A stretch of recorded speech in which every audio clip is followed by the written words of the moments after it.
ఈ రోజు ఏది ఏమైనా హైదరాబాద్ లో బయట తిరిగేద్దామని ఫిక్స్ అయినా. అందుకనే బయటకు వచ్చి చూస్తే ఈ ట్రాఫిక్ లైట్స్ ఎంత బాగున్నాయి. వీడు ఆటో మీద పెద్ద కొటేషన్ వేస్తాడు. I'm not rich but I'm royal, mom కా జాన్ డాడ్ కా ఫ్యాన్. వాహ్, కొటేషన్ అదిరిపోయిందిగా. కేపీహెచ్బి కాలనీలో బీటెక్ బొబ్బట్లు అని ఒక ప్లేస్ ఉంది. అక్కడికైతే వచ్చినాం. నేను వీళ్ళ దగ్గర ఒక గులాబ్ జామ్ బొబ్బట్టు అండ్ కోవా బొబ్బట్టు ట్రై చేసిన. టేస్ట్ అయితే నెక్స్ట్ లెవెల్ ఉంది. ఆ తర్వాత సిటీ చూద్దాం అని చెప్పి గాలికి 4 రౌండ్లు తిరిగేసినాం. అలా తిరుగుతూ ఐస్ క్రీమ్ తిందాము అంటే మమ్మల్ని అందరిని ఒక చోటుకైతే తీసుకొచ్చాడు రవి బ్రో. వేరే ప్లేస్ నాకు తెలియట్లేదు కానీ ఇక్కడ క్లాక్ టవర్ ఉంది అండ్ మూన్ చూడండి ఎంత బ్యూటిఫుల్ గా ఉందో.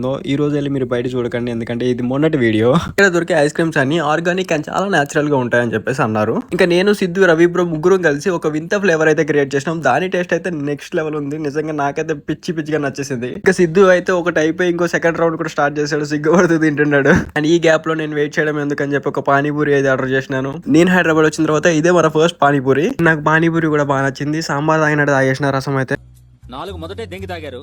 బకెట్ తెప్పించమంటారా? అందులో స్నానం చేయొచ్చు. వెళ్ళండి, పూజ అయిపోయింది, వెళ్ళండి.